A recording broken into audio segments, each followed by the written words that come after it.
하느님을 믿는 사람도 참 궁금한 게 하나 있고, 하느님을 믿지 않는 사람도 참 궁금한 게 있어요. 하느님을 믿는 사람도 궁금하고 하느님을 믿지 않는 사람도 궁금한 게 뭐냐면, 정말 하느님이 계실까? 이게 참 궁금해요. 멀쩡하게 하느님 믿는 사람들 어느 날 갑자기 이런 생각이 들어요. 아니, 내가 성서 말씀대로 하느님이 시키는 대로 다 하고 살았는데, 오른뺨을 때리면 다른 뺨을 돌려대고, 속옷을 달라고 그러면 겉옷을 주고, 1000걸음을 가달라고 그러면 2000걸음을 가달라고 그랬는데, 이게 세상 논리로 맞아요? 세상 논리로는 안 맞잖아요. 근데 예수님이 그렇게 하라고 그랬잖아요. 내가 손해보는 것 같으면서도 예수님이 그렇게 시키니까, 나중에 예수님이 다 보상해 주실 거니까, 그래서 참고 살았어. 그런데 어느 날 갑자기 천장을 보면서 이런 생각이 들어요. 이거 내가 헛고생하는 거 아닌가. 만약에 죽었는데 하느님이 안 계시면 어떻게? 안 계시면 어떻게? 여러분들, 아니 그렇게 열심히 참고 살았는데 하느님 안 계시면 어때요? 여러분들보다도 더 억울한 사람이 있어요. 우리 신부들이에요. 우리 신부들은 그 좋다는 여자 다 뿌리치고, 그 좋다는 여자 다 뿌리치고, 마음에 드는 여자 마음에 다 사귀고, 그리고 평생을 혼자 살았는데 죽었는데 아무것도 없으면 어떻게? 얼마나 허망해요. 그러니까 궁금한 거예요. 어느 날 갑자기 정말 하느님이 계실까? 우리 수녀님들도 예수님이 정배라고 그러고 살았는데, 죽었는데 정배가 없어. 이게 신랑이 없어 죽었는데 얼마나 허망하겠어요. 그러니까 궁금한 거예요. 하느님이 정말 계실까? 근데 하느님을 믿지 않는 사람들도 궁금해요. 왜 궁금하냐면은, 하느님이 없다고 자기 마음대로 하고 살았어. 약한 사람 때리고, 약간 바보 같은 사람 돈 사기 쳐먹고, 자기 하고 싶은 대로 하고 살았어. 나 심판해 줄 하느님이 없는데 어때? 그리고 막 살았어. 근데 어느 날 갑자기 천장을 보고, 혹시 계시면 어떻게 할까? 이 생각이 드는 거예요. 혹시 계시면 어떻게 할까? 그러니까 하느님을 믿는 사람은 혹시 안 계시면 어떻게 할까 걱정. 하느님을 안 믿는 사람들은 혹시 계시면 어떻게 할까 걱정. 그래서 하느님의 존재가 궁금한 거예요. 하느님의 존재가 궁금한 이유 중에 하나는, 하느님이 계시다면 착한 일을 한 사람은 상을 주고 악한 일을 한 사람은 벌을 주잖아요. 하느님이 계시다면 그 사람들 벌 주는 지옥이 분명히 있을 건데, 하느님이 계시다면 너무 착하게 산 사람, 착하게 산 사람 하늘나라의 보상을 받아야 될 텐데, 그래서 천당 지옥이 궁금한 거예요. 세 번째로 궁금한 건 뭐가 세 번째로 궁금하냐면, 그렇다면 나는 천당 갈까 지옥 갈까? 이게 진짜 궁금해요. 여러분도 궁금하지 않아요? 저는 가끔 혼자 생각해요. 나는 과연 천당 갈까 지옥 갈까 연옥 갈까? 아슬아슬해요. 저는 이렇게 아슬아슬해요. 근데 만약에 죽었던 아버지가 땅에다가 묻어놓고 1년 있다가 무덤을 탁 열고 툴툴 털고 오셔서, 야, 내가 죽어봤더니 천국이 있더라. 가보니까 너무 좋더라. 꽃도 아름답고 정원도 아름답고 향기도 좋고 음악도 아름답고 그냥 사람들도 착한 사람들 모여 사니까 너무너무 행복하더라. 이렇게 말해주면 얼마나 좋겠어요. 죽은 아버지가 1년 만에 살아 돌아와갖고, 연옥, 야, 연옥은 그 훈련 받는 데는데 보통 쉽지가 않더라. 훈련 받는데 보니까 너무 힘들고 고통스럽더라. 지옥은 갈 데가 못 되더라. 이렇게 얘기해 주면은 얼마나 좋겠어요. 죽은 아버지가 살아 돌아와갖고, 야, 그 착한 일 열심히 하고 어려운 사람 열심히 도와주고 성당 일 열심히 한 큰아버지는 천국에 지금 있더라. 너무 행복하게 있더라. 성당 나갔다 안 나갔다 한 작은 아버지, 그 작은 아버지 있잖아. 성당 나갔다 안 나갔다가 어떤 땐 착하게 살았다, 어떤 땐 이상하게 살았던 작은 아버지는 연옥에서 지금 고생하고 있더라. 훈련 받고 있더라. 돈만 알고 성당 하느님이 어디 있느냐 그러는데 막내 고모 있잖아. 지옥에서 죽살나게 고생하고 있더라. 이렇게 얘기해 주면 얼마나 좋아요. 근데 죽은 아버지는 한 번 땅에다가 묻어놓으면 다시는 와서 얘기해 주는 법이 없어. 너무 답답한 거예요. 저는 이랬으면 좋겠어요. 사람이 죽으면은 영혼이 올라가잖아요. 영혼이 혼이 올라가잖아요. 그러면은 운전면허 시험 볼 때 이렇게 합격하면 파란불 딱 뜨고 불합격하면 빨간불 딱 뜨듯이 죽을 때 혼 올라갈 때 천당 그럼 파란불 쫙 올라가고, 연옥 그러면 노란불 쫙 올라가고, 지옥 그럼 빨간불 쫙 올라가면은 내가 천당 가실 줄 알았어. 그리고 빨간불 올라가는 영혼은 지옥 갈 줄 알았어. 이렇게 얘기하면은 얼마나 속 시원하겠어요. 죽은 이유는 아무도 모르는 거예요. 그런데 미국 사람들은 자기네들이 죽어서 천국 간다고 믿는 비율이 80%가 넘어요. 그러니까 이 사람들은 딱 죽으면은 느낌이 파란불이 되게 떠서 가는 거야. 파란불이 80%니까. 터키는 무려 95%의 사람이 자기네들이 천당 간다고 믿는데요. 터키는.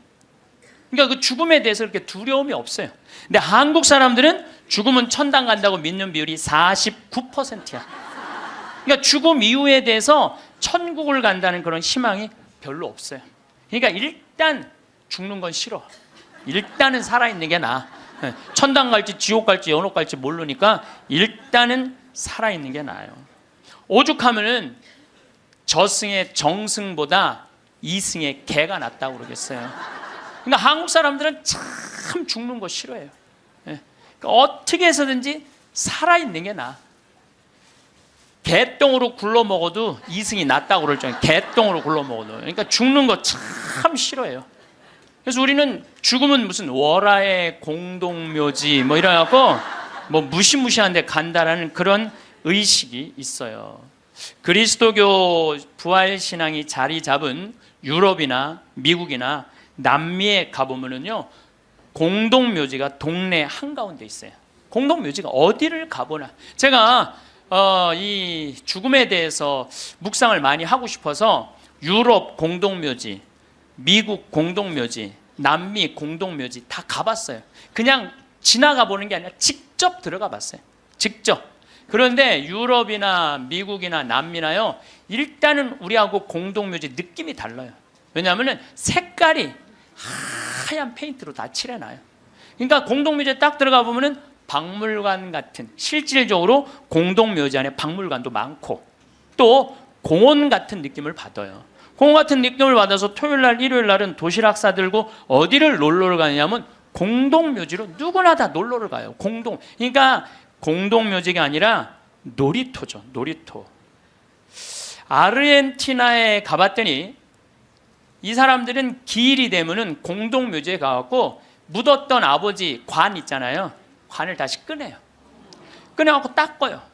닦고 맛대라고, 이번에 교황님 즐겨 드시는 차 있잖아요. 그걸 맛대라고 그러거든요.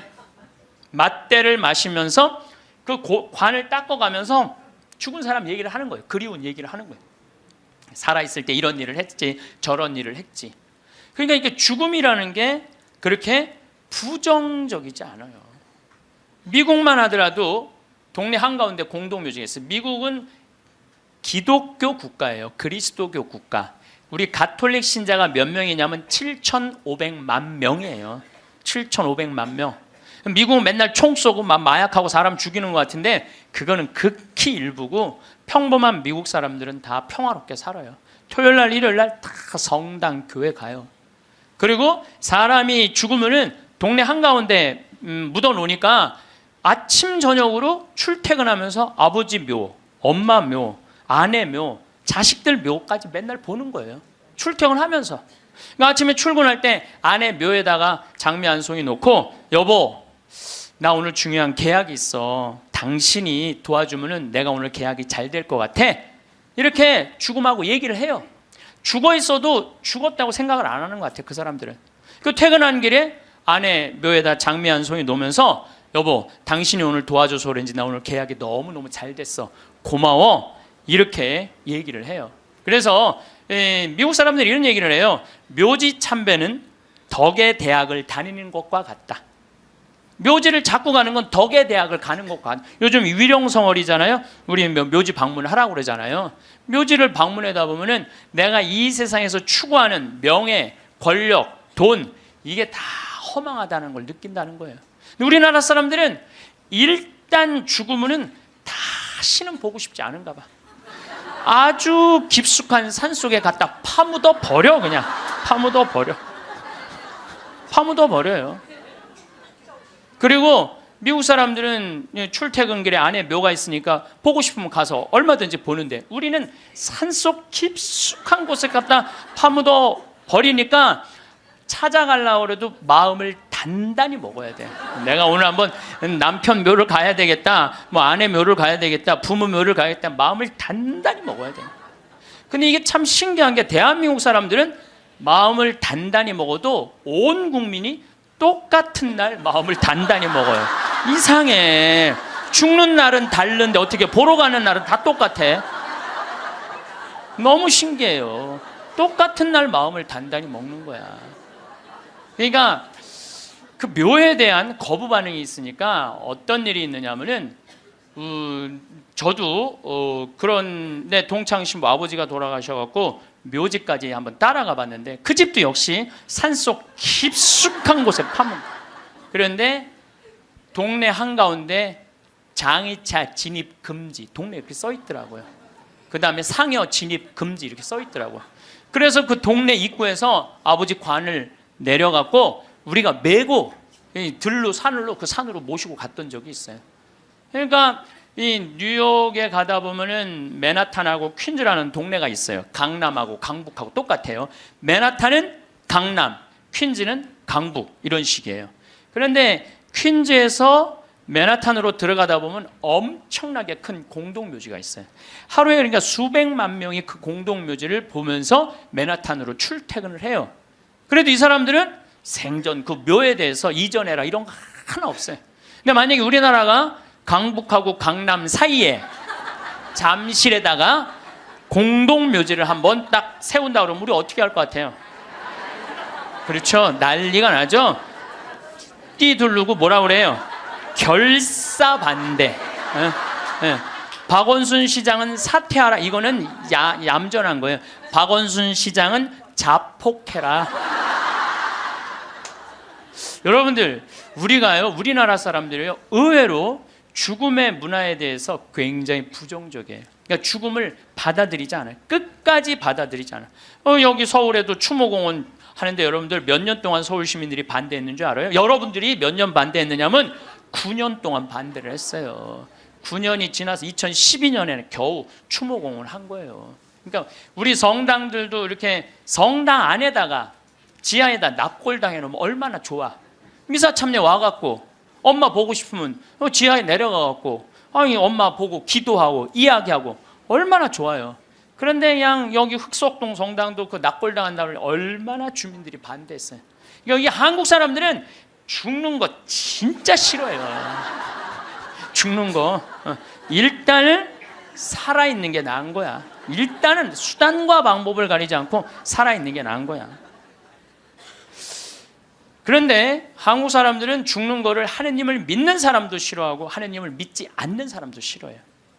하느님을 믿지 않는 사람은 죽는 거 싫어할 이유가 뭐가 있어? 아까도 말씀드렸지만 나 심판할 하느님이 없는데, 나 심판할 하느님이 없는데 죽으면 얼마나 속편해요. 그런데 놀랍게도 사형수들, 나쁜 짓이라는 뭐 폭력범들, 뭐 남편이 보는데도 그냥 아내하고 딸 그냥 성폭력한 사람들 5명 10명씩 죽인 사람들, 이런 사형수들 보면은요 죽기 전에 벌벌벌벌 떤다는 거예요. 죽고 난 다음에 아무것도 없는데 벌벌벌벌 떠는 거예요. 왜? 자기가 사형을 받은 걸로 끝나는 게 아니라는 거야. 이 사람 생각에는 내가 정말로 씻을 수 없는 죄를 졌는데 죽었고 난 다음에 하느님이 있어갖고 나를 심판해갖고 지금도 괴롭지만 죽어서 영원히 꺼지지 않는 불 속에 던져지면 어떻게 하나, 이런 두려움이 있대요. 그래서 그 사형수들을 보면 그렇게 나쁜 짓 뻔뻔하게 하다가도 죽을 때 보면 벌벌벌벌 떤다는 거예요. 그러니까 사형수가 이제 교수대 올라가면서 막 교수대 이제 올라가는데 계단이 사거갖고 계단 밑으로 팍 떨어진 거야. 이 사형수가 핸대는 소리가 하마터면 죽을 뻔했네. 죽기 직전까지 죽기 싫은 거예요. 죽기 직전까지 어떻게 해서든지 살아있고 싶은 거, 어떻게 해서든지 살아있고 싶은 거예요. 왜 이 사람이 바로 죽음을 앞두고도 죽음을 벌벌 떠느냐면, 죽고 난 다음에 사형은 아무 문제가 없다는 거예요. 죽고 난 다음에 그 다음에 내가 하느님 앞에 가갖고 혹시 하느님이 계시면 어떻게 해? 그래갖고 그분이 나의 모든 죄를 묻어서 영원히 꺼지지 않는 불 속으로 떨어지면 어떻게 하냐 이거야. 그러니까 죽기 직전까지도 그냥 계단에 떨어지고, 어차피 1분 후에 죽을 건데도 그냥 하마터면 죽을 뻔했네. 그런데 믿는 우리들도 죽는 게 싫어. 믿는 우리들도 죽는. 한국에 믿는 사람들, 이거 설문조사 한 거예요. 한국에 믿는 사람들도요, 자기가 천국에 갈 거라고 믿는 비율이 50%가 안 넘어요. 왜 믿는 사람들은 죽는 게 싫어? 아는 게 병이야. 천당, 지옥 있다는 거 교리로 다 알아. 그런데 내가 가만히 생각해 보니까 본당 신부 미워하고, 형제들 굶었을 때 모른 척하고, 성당 다니기 싫어갖고 그냥 냉담하고 그냥 못된 짓 한 거, 이거 다 알아. 그러니까 이게 천당, 지옥 있는 건 알긴 아는데 내 사는 꼴을 봐서는 천당 갈 것 같지는 않아. 어디 갈 것 같아? 지옥에 갈 것 같아. 그러니까 일단은 살아있는 게 나은 거야. 아직은 여기는 천당, 지옥이 결정 안 됐잖아요. 마태복음 5장 27절에 보면은 예수님이 이런 얘기를 해요. 너희들 만약에 여자를 보고 음흉한 생각을 가지면 눈알을 빼버려라 그래. 예수님 말을 해도 이렇게 살벌하게 눈알을 빼버려. 눈알을 빼라. 온몸이 지옥에 던져지는 것보다 눈알 하나 없이 천국에 가는 게 낫다. 그런 말 할 때마다 나는 너무 괴로워요. 이거 어떻게 해야 되는지. 특히 언제 괴로우냐면 이놈의 명동에 강의 올 때 괴로워. 명동에 강의 올 때. 왜냐면 명동에 밥 먹으려고 저 먹자 골목에 나가잖아요. 그럼 아가씨들이 허벅지가 그냥 이 눈알을 이거 빼야 되는 건지 말해. 눈알이 간질간질하다니까. 눈알이 간질간질해. 아마 나 천당 들어가려면 내 눈알 한 6,000개 빼야 돼. 내 눈알 6,000개. 아마 여기 있는 형제님들도 온전히 눈알 가지고 천당 갈 형제님들 없을 거야 아마. 하늘나라 가보면 눈알 없이 돌아다니는 사람 많을 거예요. 하늘나라 가보면. 나는 그래서 예수님한테 말하고 싶어요. 2000년 전에는 여자를 보고 음흉한 생각을 가진다. 2000년 전에는 여러분들 여자들이 어떻게, 중동에 가보시면 지금도 그래요. 여자들이 어떻게 하냐면 온 몸을 감싸고 눈만 내놓고 다녀. 눈만. 그 여자를 보고 음흉한 생각을 가지면 눈알을 빼야죠. 근데 요즘은 세상이 바뀌어갖고 다 벗고 다니는데, 더욱이 또 이놈의 지구온난화 때문에 더 벗고 다니는데, 지구온난화 때문에 더 벗고 다니는데, 그래서 이제 예수님이 오실 때도 된 것 같아요. 시대도 많이 변했고 상황도 많이 변했는데 2000년 전 그 잣대로 우리가 지금 그걸 읽고 있으면 너무 괴로운 거예요. 그냥 천당 갈 것 같지는 않단 말이야. 지옥 갈 것 같아. 눈알을 빼든지 손을 자르든지 뭔가를 해야지. 그러니까 하느님 만나고 싶지가 않은 거예요. 하느님 만나요. 부자가 낙타반을 통과하는 게, 부자가 하늘나라 들어가는 게 낙타가 반을 통과하는 게 훨씬 더 쉽다고 그러잖아요. 그걸 읽어봐도 또 쉽게 천당 갈 것 같지가 않은 거예요. 쉽게 천당 갈 것 같지가 않은 거예요. 근데 정말 만약에 죽었던 사람이 살아 돌아와갖고 내가 죽었더니 천국이 있더라 이렇게 얘기를 해주면은 정말로 믿을 텐데, 이놈 사람 죽으면 그냥 그걸로 끝나는데 어떻게. 근데 1970년대 이후부터 갑자기 죽었던 사람들이 많이 살아 돌아오기 시작을 해요. 1970년대 이후부터 미국은 92년에서부터 97년 사이에 죽었던 사람들이 살아 돌아오기 시작을 하는데, 몇 명이 살아 돌아오냐면 1,500만 명이 살아 돌아와요. 1,500명이 아니에요. 1,500만 명. 나 이게 뻥인 줄 알고 자료를 무지하게 찾아봤어요. 근데 실질적으로 엄청나게 살아 돌아오는 거예요. 살아 돌아와서 이 사람들이 하늘나라 얘기를 해주는 거예요. 하늘나라 내가 빛을 봤다, 하늘나라 올라갔다, 이런 얘기를 너무 많이 하는 거야. 아니 이제 2000년이 돼갖고 예수님 오실 때가 돼갖고 세례자 요한을 미리 보내갖고 구분기를 곧게 펴라. 내가 갈 거다. 그러듯이 이제 예수님이 죽었던 사람들이 이제 사람들이 제일 궁금한 게 그거니까 죽었던 사람들 살아 돌아와서 이제 하늘나라 얘기를 해라. 그래갖고 예수님이 이렇게 살려 돌려 보내는 건가? 이제 엄청나게 많은 사람들을. 그거는 아니고 1970년대 이후부터 갑자기 죽었던 사람들이 많이 살아 돌아오는 이유는 심폐소생술이 발달하면서부터 죽었던 사람들이 많이 살아 돌아오는 심폐소생술이 발달하면서부터. 그러니까 1970년대 이전에는 사망이다 그러면은 동공이 풀리고 맥박이 안 뛰고 심장이 멎는 거예요. 그 다음에 뇌파, 이거 여러분들 텔레비전으로 이거 보면 쫙 하잖아요. 쫙 일자로 이걸 사망으로 봐요. 그런데 예전에는 그러면 그냥 그걸로 끝냈어. 근데 요즘은요, 멀쩡한 사람이 심장마비로 죽거나 멀쩡한 사람이 교통사고로 갑자기 죽었을 때, 충격으로 죽었을 때 심폐소생술을 시술을 하게 돼 있어요. 심폐소생술이라는 건 뭐냐면은 심장을 압박을 30번씩 가하는 거야, 한 번에. 어른들은 갈비뼈가 부러질 정도로 세게. 그리고 2번 입에다가 인공호흡 해주고, 또 안 되면 또 30번 압박을 하고 2번 입에다가 인공호흡을 해주면은 죽은 사람의 5%가 살아난다는 거예요. 죽은 사람의 5%가 살아나서 공통적인 얘기를 하는 거예요. 이건희 회장님도 어떻게 심근경색으로 돌아가신 거예요. 5월 10일 날. 그런데 이분이 심폐소생술을 통해서 살려낸 거예요. 의술이 얼마나 좋으냐면요, 심폐소생, 이게 좀 복잡한데 이게 심장에 피가 돌지 않으면은 뇌가 괴사가 돼요. 그래서 이건희 회장님은 심폐소생술 살려내고 난 다음에 체온을 올리지 않아요. 10도, 16도로 그대로 해갖고 지금은 굉장히 좋아졌다고 그래요. 그러니까 이제는 죽은 사람도 살려내는 시대가 되는 거예요. 죽은 사람도 살려내는 시대가 됐어요. 근데 이 죽었다가 살아 돌아온 사람들이 공통적인 얘기를 하는 거예요. 거의 공통적인 얘기가 있어. 자기가 처음에 죽으면은 몸에서 영혼이 빠져나간다는 거예요. 그리고 이렇게 영혼을, 자기 죽은 육신을 봐도 하나도 안 슬프대는 거예요. 죽은 육신을 봐도. 그러니까 죽은 영혼들은 안 슬프대요. 누구만 슬퍼? 살아있는 사람만 막 아이고 그러는 거지, 죽은 사람은 하나도 안 울어요. 그리고 영혼이 빠져나와서 잠시 머무르다가 자기가 처음에는 어디로 가야 될지 모른대요. 그러다 육신이 죽은 걸 알고 여행을 떠나기 시작을 한대. 근데 여행을 떠나는데 끝도 없는 통로, 터널로 쫙 빨리 올라갈 때 그 속도가 평생 한 번도 느껴보지 못한 빠른 속도로 빨리 올라간다는 거예요. 그리고 3차원에서 다른 차원의 세상으로 옮겨가는 걸 느낀다는 거예요. 그리고 끝도 없는 그 터널 끝에 가보면 빛이 비추는데, 나는 세상의 빛이다 하신 그 빛을 느끼는 순간, 그 빛이 하느님으로부터 오는 걸 거부할 수가 없다는 거예요.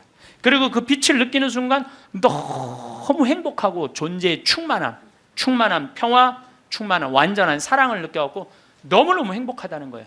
그런데 더 놀라운 거는 그 빛 앞에 섰을 때 자기의 살아온 인생 전부 다가 한순간에 다 펼쳐진다는 거예요. 한순간에 다 펼쳐져서 자기 지은 죄가 너무 크면은 그 앞에 너무 부끄러워서 서질 못한다는 거예요. 예수님이 뭐라고 그랬어요? 너희들 하느님이 심판하는 게 아니다. 너희들이 저지른 죄가, 그 죄가 너희를 심판할 것이다. 그랬잖아요. 하느님은 심판하시는 분이 아니에요. 하느님은. 그러니까 너무 부끄러우면 그 빛 앞에 나서질 못한다는 거예요. 그리고 또 이제 그곳에 간 사람들이 느끼는 게 뭐냐면, 죽은 형제, 친척들이 이 다볼산에서 예수님이 거룩한 변모할 때 얼굴은 해와 같이 빛나고 몸은 어떤 마전장이도 만들 수 없을 만큼 빛났다 하듯이 그렇게 빛나는 형제, 친척들이 있다는 거예요. 그리고 그냥 아름다운 정원, 아름다운 꽃, 너무 아름다운 나무, 아름다운 음악, 이런 걸 공통적으로 보는 거예요. 1,500만 명 중에서, 이게 또 죽은 사람들 중에서 다 하늘나라를 경험하는 게 아니에요. 그 중에서도 10%에서 15%만 경험을 하는 거예요. 나머지는 의식이 없고 10% 내지 15%만 죽음 이후의 세계를 경험하고 돌아오는 거예요. 근데 그 사람들이 자기네들이 거기 갖고 대개는 오고 싶지 않대요. 하늘나라 간 사람 특징이 뭐냐면은 오고 싶지 않은 거야. 왜? 거기 너무 좋아서. 그런데 아직은 네 때가 되지 않았다. 네 때가 되지 않았기는 넌 다시 가야 된다. 난 가기 싫다. 가야 된다. 이렇게 실갱이를 하다가 되게 돌아온다는 거예요. 돌아와서 이 세상에 딱 보면은 사람의 모습이 바뀐다는 거예요. 삶이 하늘나라를 보면은. 저는 최초의 심폐소생술자는 예수님이란 생각을 해요. 여러분들 회당장 야이로의 딸 죽었을 때 예수님 살려냈죠? 예. 이게 그냥 있는 일이 아니에요. 다 성소 안에 있는 거예요. 다 성소 안에. 그 다음에 나자렛이라는 동네가 있고 건너편에 나인이라는 동네가 있어요. 그 나인의 과부의 아들이 죽어요. 들러 메고 가는데 너무 슬퍼하니까 예수님 뭐라 그래요? 내려놔라. 죽은 게 아니다. 그리고 살려내잖아요. 아마 심폐소생술 하지 않았을까? 그런 생각 들어요. 그래서 멀쩡한 아들 살려내잖아요. 또 저기 나자로 마리아 마르타 오빠 죽은 지 4일 만에 살려내요. 요즘도 뭐 4일 만에 살아난 사람, 일주일 만에 살아난 사람 많듯이 4일 만에 살려내요. 죽은 나자로를. 그러니까 최초의 심폐소생술자는 제 생각에는 예수님이라는 생각이 들어요. 근데 옛날에도 죽었던 사람들이 많이 살아났어요. 옛날에도 죽었던 사람들이 많이 살아났어. 근데 문제는 뭐냐면은 내가 강원도 평창에서 죽었다 살아났어. 그러니까 옛날에는 전화도 없고 핸드폰도 없고 아무것도 없었잖아요. 그리고 우리 동네 사는 데는 배 타고 들어왔거든요. 그 강이 있어갖고. 그러니까 그 산골짜기에서 이러는 거, 나 죽었다가 살아났다. 나 죽었다 살아났다. 그러다 그냥 죽었어. 아무도 몰라, 아무도. 근데 요즘은 시대가 발달하면서부터 죽었다가 살아난 사람들이 말을 하기 시작하는 거예요. 내가 죽었다가 살아났다. 근데 이게 한두 명이 얘기하는 게 아니거든. 우리가 아는 유명한 사람들 중에 죽었다 살아난 사람들, 여러분들 누구나 다 아는 사람이 있어요. 우리 어렸을 때 기동순찰대라는 미국 드라마가 있었어요. LA 기동순찰대. 근데 거기에 주인공 에스트라다라는 남자아이가 영화를 찍다가 그 드라마를 찍다가 그 오토바이 속에서 타고 죽어요. 죽었다가 살아나요, 이 사람이. 수술실에서 의사가 맥박이 뛰지 않고 동공이 풀리고 심장이 멎고 이 뇌파가 쫙 해갖고 사망입니다. 다 덮어놨어. 근데 다시 살아난 거예요. 살아나서 제가 말한 빛을 보고 죽었던 아름다운 음악, 정원 이걸 다 본 얘기를 하는 거예요. 에스트라다. 또 유명한 샤론 스톤. 샤론 스톤도 죽었다 살아나고 엘리자베스 테일러도 죽었다 살아나고 한두 명이 얘기하는 게 아니에요. 수많은 사람들이 얘기를 하고 더욱이 제일 미치는 게 심장 전문의들이에요. 심장 전문의들 심장마비로 죽은 거 살려놨더니 이 사람들이 살아나갖고 이런 얘기를 하는 거예요. 내가 죽었다가 살아났다. 근데 죽었더니 영혼이 빠져나가더라. 한두 명이 얘기하는 게 아니에요. 그러니까 이 연구를 누가 하기 시작하느냐 하면 의사들이 하기 시작해요. 의사들이 시작해요. 최근에 연구 결과는 2주 전에 영국 사우스 햄프턴 대학의 샘 파니아 박사팀이 4년 동안 죽은 사람 2060명, 죽었다 살아 돌아온 사람들 2060명을 대상으로 연구를 했어요. 그랬더니 그 사람들이 되게 죽었다가 살아 돌아온 사람들 이런 얘기를 하는 거예요. 완전히 교통사고 나갖고 실려서 병원에 갔어. 그래갖고 완전히 계속 눈 감고 이제 계속 심장 이걸 했어. 그러고 살려냈어. 근데 살아난 사람이 한다는 소리가 나는 여기 들어와갖고 이 응급실에 들어와갖고 내 영혼이 빠져나갔다. 그래서 당신 나 지금 막 이걸 하는데 내가 뒤에 가서 보니까 당신 목에 점 있는 거 내가 봤다. 이 사람은 한 번도 이 의사를 본 적이 없는데 미치는 거죠. 옆에 간호사가 하는 얘기, 병원에 무슨 수술 도구 옆에 있는 얘기, 이 사람도 한 번도 본 적이 없는 사람인데 이 연구를 해보니까 이런 일들이 벌어지는 거예요. 그리고 대개 죽은 사람들은 5분 동안은 영원히 그 근처에 머물러 있다는 거예요. 5분 동안. 그러니까 여러분들 주위에서 만약에 누가 죽으면요 5분 동안 말 잘해야 돼요. 괜히 잘 죽었다 그렇게 못되게 살더니 잘 죽었다 아유 지옥에나 갔으면 좋겠다 이러면요 이 영혼이 한번 꼬기 시작하면요 인생이 꼬이는 거예요. 그러니까 여러분들 뭐라 그래야 돼? 5분 동안 좋은 데 가시라고, 잘 가시라고, 이런 게 정말 필요해요. 말 잘해야 돼요. 말 잘해야 돼요. 고든 알렌이라고 미국의 백만장자 금융업을 하는 사람이 있었어요. 근데 이 사람은 이 폐 질환으로 죽었어요. 죽었는데 하늘나라 올라갔는데 그 빛을 느끼는 순간 너무 불같이 뜨거운 감동을 느낀 거야. 여러분들 그 기도 열심히 할 때 하느님이 막 느껴질 때 막 온몸이 뜨겁고 뭐 불 같은 느낌 들 때 있지 않으세요? 그런 느낌 드시는 분들 계시죠? 저는 나도 그런 느낌을 받았는데 내가 제일 열심히 했을 때가 중학교 때였어. 중학교 때. 내 인생에 가장 열심히 했을 때 중학교 때. 지금 그 정도 열심히 했으면 아마 나 성인 됐을 거예요. 근데 제가 그때 기도 열심히 할 때 성당에 앉아갖고 하느님을 느끼는 느낌을 참 많이 받았어요. 하느님하고 일치되는 거. 그런데 너무 행복해갖고 시계를 보면요, 나는 10분 지났다고 봤는데 4시간씩 성당에 앉아있을 때가 많았어요. 그러니까 하느님 안에 머무를 때는 시간 가는 줄 모르는 거죠. 그 이후로는 거의 느낀 적이 없어요. 그 이후로는. 그 이후로는. 근데 어쨌든 이 고든 알렌이라는 사람은 성당도 안 다니는 사람이고 하느님도 믿지 않는 사람인데 하늘나라 올라가서 그 빛을 느끼는 순간 이건 나는 세상의 빛이다. 요한복음 1장 1절에 나오는 말씀처럼 정말로 너무 행복했던 거야. 세상에 딱 돌아와갖고요, 이 고든 알렌은 자기가 그 많은 돈 의미가 없다는 걸 느껴요. 그리고 친구한테 전화를 해요. 같이 금융업을 하는 친구한테 나 그만둘 거다.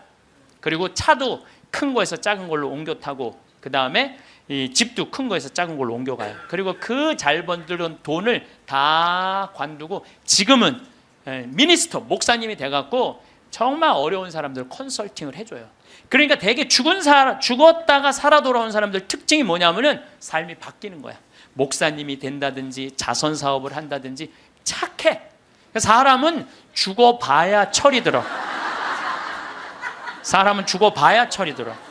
근데 이 죽을 수가 없으니 얼마나 이 답답한 노릇이에요. 앤더슨 시코리아라고 미국 뉴욕의 정형외과 의사예요. 심리학 박사고 대학 교수고. 이 사람은 94년도에 가족들이랑 야외에 나가다가 공중전화를 하다가 벼락에 맞아 죽어요. 벼락에 맞아. 미국은 벼락에 맞아 죽는 사람이 1년에 한 1000명 돼요. 1000명인데 그 중에 950명은 살아나고 50명은 그냥 죽는데요. 근데 이 의사가 딱 죽었는데 자기 육신이 팍 쓰러지더래. 근데 영혼이 딱 빠져나온 거죠. 영혼이 빠져나오고 자기 육신을 보고 있는데 하나도 안 슬프더래요. 내가 죽었네? 그냥 객관적으로 받아들이는 거지. 내 육신이 죽었네? 죽은 사람은 안 슬퍼요, 여러분들. 우리가 착각하고 있는 거예요. 죽은 자의 장례는 죽은 자한테 맡기라고. 너무 죽은 것 때문에 슬퍼하지 말아라. 예수님이 그랬죠? 프랑스의 한 부인이 아들이 먼저 죽은 거야. 아들이 먼저 죽으니 얼마나 슬퍼요. 매일 울은 거야. 매일. 근데 하루는 환시에 젊은이들이 빛을 내고 하늘나라에서 예수님하고 행진을 하는데 자기 아들만 누더기같이 젖은 옷을 입고 그 끝에 한 걸음 한 걸음 힘겹게 걷더래요.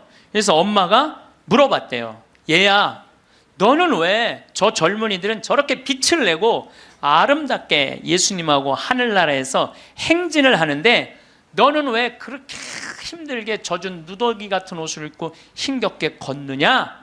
그랬더니 아들이 하는 말이, 어머니, 난 얼마든지 저들하고 같이 예수님하고 행복하게 행진을 할 수가 있다. 그런데 어머니의 눈물이 내 옷을 적셔서 내가 한 걸음도 나갈 수가 없다. 어머니의 눈물이. 여러분들 죽은 사람들 슬퍼한다고 그 사람들을 위로하는 게 아니에요. 그 여러분들의 눈물이 죽은 사람들을 붙잡을 수가 있는 거예요. 여러분들 이번에 세월호에서 죽은 아이들 천국 갔을 것 같아요? 안 갔을 것 같아요? 갔어요. 얘네들 다 천국 갔어. 왜? 아니 고등학교 2학년이 죄를 지면 얼마나 짓겠어요? 그렇지 않겠어요? 대한민국의 또 고등학교 2학년 애들은요 죄질 시간도 없어요. 학원 다니느냐고 죄질 시간이 어디 있어. 여러분 한번 생각을 해보세요. 여러분들 고등학교 2학년 때 지은 죄랑 요즘 나이 먹어갖고 지은 죄랑 한번 비교 한번 해보세요. 그럼 여러분들도 고등학교 2학년 때 죽었으면 천국 갔을 것 같아요? 안 갔을 것 같아요? 여러분들 다 갔어요. 요즘 죽으면 어때요? 요즘 죽으면 진가민가 하죠. 갈지 안 갈지. 어쨌거나 이거는 확실해. 여러분들도 고등학교 2학년 때 죽었으면 천국 갔어요. 분명히. 그러니까 얘네들 다 천국 갔어요. 그러면은 얘네들 떠난 지가 200일이 넘어요. 오늘 아마 207, 8일 정도 될 거예요. 그러면요 100일 탈상도 해요. 100일이면 다 떠나 보내요. 그럼 이 배가 침몰됐을 때 나는 그렇게 생각해. 이 선주, 이 배 주주, 이 세월호의 주인은요, 자기가 애들 배 가라앉았을 때 쫓아갔어야 돼요. 쫓아가갖고 자기가 책임자면 수습을 해야 돼요. 수습을 하고 최고 좋은 잠수사들 돼서 애들 건질 수 있을 때까지 최대한 빨리 건졌어야 돼. 그리고 자기 있는 재산 다 정리해서 그 자식들 죽으면 여러분들 일이 손에 잡힐 것 같아요? 그거는 잡힐 수가 없어요. 지금 안산에 그 자식 죽은 부모님들 일 안 한다고 뭐 누가 뭐라 그러는데 아마 자기 자식 한번 죽어봐. 생떼 같은 자식. 일을 할 수 있을 것 같아요? 못해요. 그러면은 그분들한테 그 슬픔 또 삶에 자기가 재산이 없는 게 아니잖아. 4천억이나 있다는데. 그러면은 끌어모을 수 있는 것까지 다 끌어모아서 책임을 져야지. 또 아이들 한꺼번에 죽었으니까 추모공원도 만들고 그 아이들만을 위한 추모공원 예쁘게 만들어서 그 부모들이 보고 싶을 때 언제든지 찾아갈 수 있도록 해줘야지. 그렇지 않겠어요? 근데 이거는 뭐 자기가 책임지기 싫어하고 도망 다니기 시작해. 도망. 이게 말이 되는 소리야. 자기 사진 전시실 넓히려고 배 개조해갖고 배 빠진 건데 그걸 책임 안 지겠다고 이리 도망 다니고 저리 도망 다니고 그냥 막 또 도망 다녔고 못 찾을 때 했던 국민들이 이거 죽은 거 아니냐 그랬더니 또 죽었더니 또 안 죽었다고 또 그러고 이건 죽은 것도 아니고 산 것도 아니고 책임진 것도 아니고 안 진 것도 아니고 이게 도대체 뭐 하는 거냐 이게요. 참. 이제 웃을 일이 아니에요 여러분들. 얼마나 이게 우리가 죽음에 대해서 미성숙하게 대처를 하는지. 그리고 저는 정치인들도 참 답답해요. 아니 그걸 못 잡아. 거기서부터 답답해요. 그걸 못 잡아. 네? 안 잡는 거예요. 난 또 몰랐네.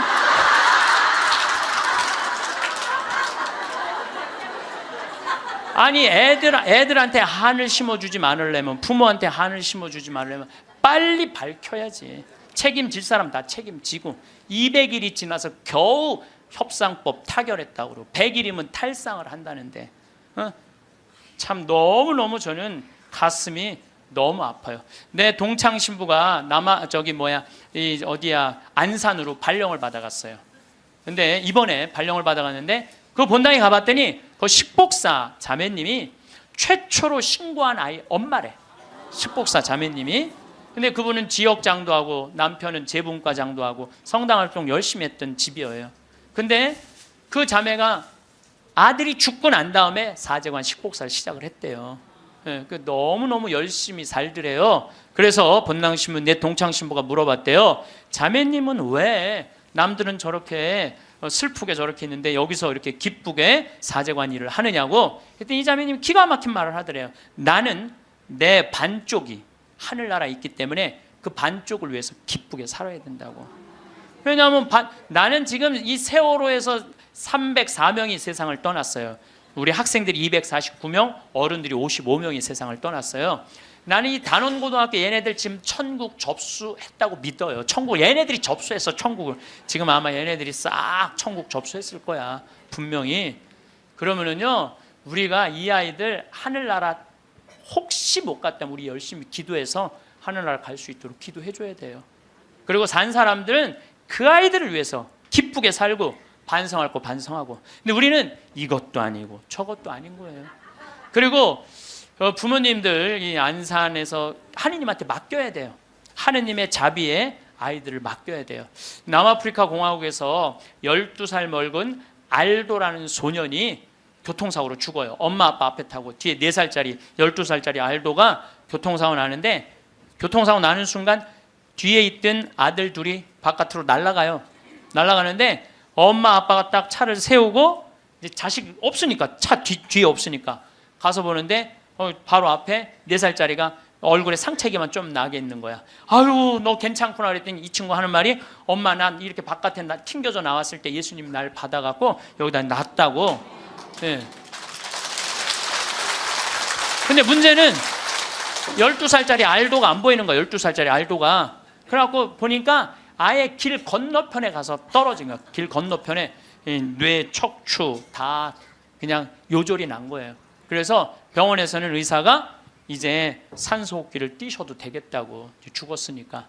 이때 이 엄마가 하느님한테 자기 아들을 맡겨요. 하느님, 당신의 뜻대로 내 아들을 처분해 달라고. 하지만 난 아들하고 아직 이별의 시간을 갖지 못했다고. 그리고 이 아들은 4개월 후에 살아 돌아와요. 4개월 후에 살아 돌아오는데, 문제는 뭐냐면은 살아 돌아와서 얘는 뭐를 못하느냐면 말을 못했어. 근데 계속 노트에다 쓰는 거야. 성서를 계속 쓰는 거야. 4개월 후에 돌아온 애가 성서를 계속 쓰는 거야. 성당도 안 교회도 안 다니던 애인데 성서를 계속 쓰는 거야. 너 이거 성서를 어떻게 쓰냐? 엄마, 나 죽어 있을 때 예수님 나 하늘나라 데려가고 예수님이 품에 안아서 이 성서 다 가르쳐 준 거야. 그러니까 하늘나라에서 성서를, 이런 일이 여러분들 많아요. 이런 일이 정말 많아요. 하늘나라 우리 아프리카에도 우리 가톨릭의 한 아이가 전혀 그런 걸, 성서를 모르던 아이가 예수님 현시 속에서 성서를 다 배운 애가 있어요. 내가 지난번에도 강의했어요. 여러분들은 참 고맙게도 강의에도 까먹어갖고 내가 새로 얘기할 때 항상 새롭게 들어. 우와 너무 고마워. 참 고마워요. 네. 네, 지난번 강의 때도 내가 얘기했거든요. 아프리카에 언어도 이 아이는 예수님이 다 가르쳐줘서 언어도 다른 나라 언어 다 했다고 내가 얘기를 했어요. 예, 예, 말라위 거기. 예. 어쨌거나 얘는 하늘나라에서 예수님이 가르쳐준 거야. 성서를 너무너무 잘 쓰는 거야. 그런데 얘가 기가 막힌 글을 하나 쓰는 거예요. 어떤 글을 쓰느냐면은, 엄마, 드웨인이라는 아이랑 안톤이라는 아이 주소를 적어줘요. 그리고 그 엄마한테 이 편지를 좀 띄워줘. 주소를 써갖고. 어떤 내용이냐면, 드웨인하고 안톤은 하늘나라에서 너무너무 행복하게 잘 지내고 있는데, 하늘나라에서 보니까 엄마들이 맨날 우는 거야. 엄마들이 이미 자기 자식은 하늘나라에서 행복하게 지내고 있는데 엄마들이 울고 있는 거야. 그래서 엄마, 예수님이 너무 슬프대. 왜? 뭐가 슬퍼? 나는 이미 이 아이들을 구원해갖고 내 품에 안고 있는데 나의 자비를 믿지 않는 저 엄마 아빠가 너무너무 불쌍하다는 거예요. 그래서 그 주소를 줘. 근데 이 알도는 안톤을 살아생전에 만났던 적이 없는 사람이에요. 드웨인도 살아생전에 만났던 적이 없는 사람이야. 그리고 얘가 그 주소를 알 수가 없는 애야. 교통사고나고 4개월 동안 혼수 상태에 있던 아이인데. 그래서 엄마는 처음에 장난인 줄 알았대. 근데 그걸 편지를 보냈는데 정확하게 드웨인 집과 안톤 집에 편지가 도착을 하고 실질적으로 그 아이들은 그렇게 죽었다는 거예요. 이게 우리가 하느님한테 맡겨야 돼. 하느님한테 맡겨야 돼. 얘네들 외롭지 않아요. 나는 이번에 세월호에서 4월 16일 날 세상 떠난 이 아이들 이미 천국에 단체 입장했다고 생각을 해요. 그래서 여러분들 얘네들 위해서 기도 열심히 해주시고 천국 갔다고 믿어야 돼. 죽는 걸로, 그러니까 죽은 사람들은 슬프지 않다니까요. 예. 여러분들, 우리들이 죽는 걸로 끝나는 게 아니에요. 죽는 걸로 끝나는 게, 더욱이 우리 그리스도인들한테는 죽음이 죽음이에요. 새로운 삶으로 옮아가는 새로운 여정일 뿐이에요. 그래서 나는 이번에 세월호에서 죽은 아이들, 물론 우리 어른들 책임이지, 불쌍하지. 그렇지만 계속 슬퍼할 수만 있는 일은 아니라는 거예요. 제가 마지막 기도로 아주 좋은 시가 있어서 그날이라는 시를 이번에 세월호를 통해서 시인이 썼는데 너무 잘 표현을 해서 이 그날이라는 시를 읽어드리도록 하겠습니다. 성부와 성자와 성령의 이름으로 아멘. 그날 그 어두운 시나리오는 이미 만들어져 있었다. 차곡차곡 쌓아온 모든 잘못된 관행들이 죽음의 냄새를 풍기며 찾아와 있었다. 하늘도 원치 않았던 일이었기에, 바다보다 더 푸른 너희들이 였기에 황망한 미안함에 파도도 몸을 떤다. 세상이란 무대 위에 단 한 번 서보지도 못하고 이슬처럼 사라져간 아름다운 이름들, 생때 같은 자식을 먼저 보낸 부모들 껍질만 남아 몸부림친다. 어이할거나 그날 그 시각 그 자리에 있은 것이 잘못이었다.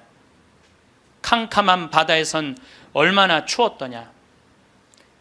가라앉는 배 안에서 얼마나 무서웠더냐. 4월은 기어이 잔인하고 말았구나. 커다란 슬픔의 덩어리 삼킨 이 땅의 선한 백성들, 분노와 미안함으로 침몰하고 있다.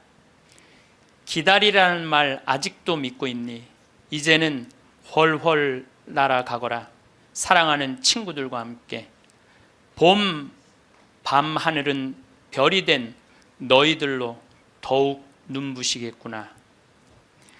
주님, 세월호에서 희생된 영혼들이 영원한 안식을 얻게 하소서. 아멘. 성부와 성자와 성령의 이름으로 아멘. 황창현 신부님 말씀 어떠셨나요?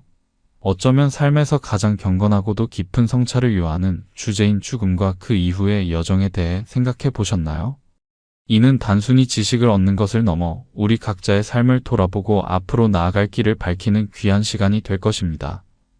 때로는 무겁게 느껴질 수 있는 주제이지만 이를 통해 우리는 삶의 본질적인 가치를 더욱 선명하게 발견할 수 있습니다.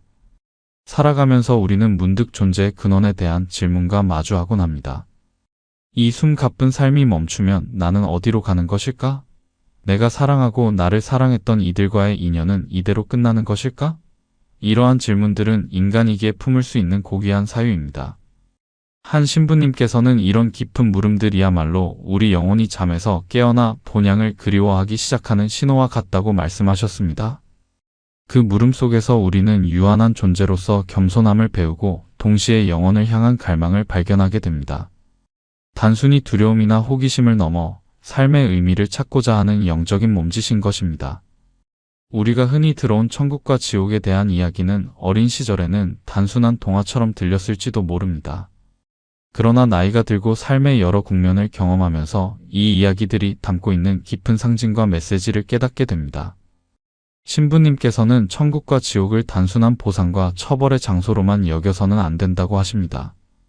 오히려 그것은 우리가 이 땅에서 어떠한 마음으로 어떠한 관계를 맺으며 살았는지에 따라 결정되는 영혼의 상태, 즉 하느님의 사랑과 빛 안에 머무는 충만한 기쁨의 상태이거나 반대로 사랑으로부터 멀어져 고립되고 공허한 상태를 의미한다고 설명하십니다.